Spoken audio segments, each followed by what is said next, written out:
नमस्कार. आमच्या न्यूज चॅनलवर तुमचं सगळ्यांचं पुन्हा एकदा मनापासून सहर्ष स्वागत. आत्ताच्या क्षणाची सर्वात मोठी बातमी.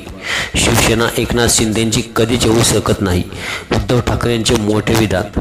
तर या संदर्भातली मोठी आणि सविस्तर बातमी पाहण्याअगोदर चॅनलला सबस्क्राईब करा आणि बेल आयकॉनला प्रेस करा. सर्वोच्च न्यायालयाचे निर्देश धाब्यावर बसून राहुल नार्वेकर यांनी निकाल दिला आहे. राहुल नार्वेकर यांनी निर्लज्जपणाचा कळस गाठला आहे असं उद्धव ठाकरे यांनी म्हटलं आहे.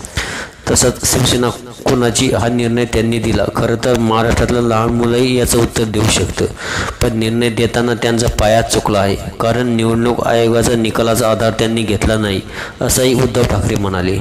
त्यांना शिवसेना संपवायची होती, पण शिवसेना कधी संपणार नाही. मिंदे किंवा गद्दारांची शिवसेना महाराष्ट्रातील आणि देशातील जनता कधीच मान्य करणार नाही. एकनाथ शिंदेंची शिवसेना ही खरी शिवसेना होऊ शकत नाही, कारण शिंदे आणि शिवसेना यांचं नातं कधीच तुटलं आहे असंही उद्धव ठाकरे म्हणाले. ही सगळी त्यांची मिलीभगत होती. न्यायमूर्तींनी जाऊन आरोपींची भेट घेतली तेव्हाच हा निकाल ठरला होता. पंतप्रधान 12 जानेवारीला महाराष्ट्र दौऱ्यावर येणार आहेत. जर राज्यात अनिश्चिततेचे वातावरण होते तर मग पंतप्रधान कसे येणार होते. एकनाथ शिंदे दावोसला जाणार होते, त्यामुळे तुमची ही सगळी मॅच फिक्सिंग होती असंही उद्धव ठाकरे म्हणाले. त्यामुळे राहुल नार्वेकर कायद्याप्रमाणे निकालच दिलेला नाही.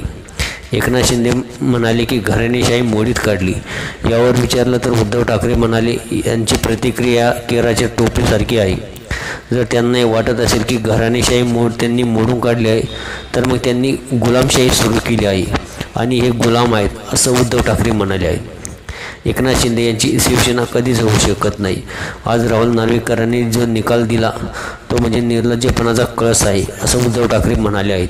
पण याविषयी आपली काय प्रतिक्रिया आहे हे कमेंटमध्ये व्यक्त करा आणि बातमी आवडल्या असल्यास लाईक करा व अशा चालू घडामोडीच्या आणि राजकीय घडामोडीच्या ताज्या आणि अपडेट बातम्या पाहण्यासाठी चॅनलला सबस्क्राईब करा आणि बेल आयकॉनला प्रेस करा. धन्यवाद.